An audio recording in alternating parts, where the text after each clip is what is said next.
yeroo keenya akkamitti itti fayyadamuu qabna ree? Steve Jobs yeroo tokko kan jedhe yeroon nuti qabnu muraasaadha.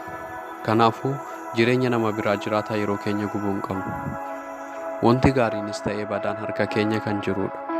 Wanti badaan yeroo inni fiigaa, wanti gaariin immoo kan oofu nu hidha. Mee tilmaamaa. Ganama yeroo hirribarraa kaanu hunda herreega baankii keenyaarra osoo qarshiin 86,400 jiraate. Garuu dhuma guyyaa irratti osoo kan dhabamu ta'e. Itti fayyadamnus, itti fayyadamuu baannus. Guyyaa itti aanus akkasuma osoo ta'e. Maal gootu ture? Guyyaa hunda sekandii 86,400 herreega jireenya keenyaa irratti kan nuuf galudha. Itti fayyadamnus, itti fayyadamuu baannus dhuma guyyaa irratti inni duraa lufuudhaan isa haarawaa arganna. Osoo mallaqa ture itti fayyadamna ture. Garuu yeroo taanaan maaf itti fayyadamuu dinna? Sekandiin kunniin mallaqa caalaa humna guddaa qabu. Sababni isaas mallaqa yeroo kamittuu taanaan argachuu ni dandeenya. Garuu yeroo darbe deebisnee gonkumaa argachuu hin dandeenyu. Maalummaa waggaa tokkoo hubachuu yoo barbaadde barataa hiriyyoota isaa biraa barumsaan kufee gaafadhu.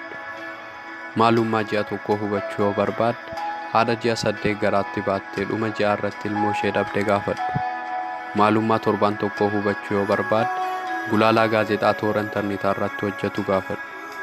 Maalummaa sa'aatii tokkoo hubachuu yoo barbaadde namoota baay'ee osoo wal jaalatan garuu fageenya irraa kan ka'e wal arguu hin dandeenye gaafadhu. Maalummaa daqiiqaa tokkoo hubachuu yoo barbaadde namoota daqiiqaa tokkoof jecha baasiin baaburri yookiin xiyyaarri jala lufe gaafadhu. Maalummaa sekandii tokkoo hubachuu yoo barbaadde namoota dogongora sekandii tokkoof jecha balaa konkolaataa seenan gaafadhu. Maalummaa miilii sekandii tokkoo hubachuu yoo barbaadde atileetii oloompiksii irratti miilii sekandii tokkoof jecha mo'atame gaafadhu. Namoonni biroo yeroo kenna waan gubannutti fakkaata. Garuu san gochuuf kan carraa kennuuf nuuyidha. Jireenya keenya irratti namoonni lama sammuu keenya keessa ni jiraatu. Namoota akka filannootti yeroo barbaadan qofa sitti fayyadamaniif carraa hin kennine.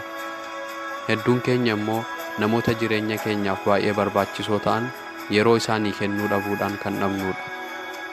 Muraasni keenya immoo namni tokko nuuf hangam barbaachisaa akka ta'e kan hubannu erga isaan nuun adda bahanidha. Keessa keenya hundaatu sagalee waamichaa lamatu jira. Inni tokko kan ol nu kaasu, bakka kaayyoo keenyaa kan nu geessu, ilaalchaaf dandeettii sammuu keenyaa kan cimsu yoo ta'u, inni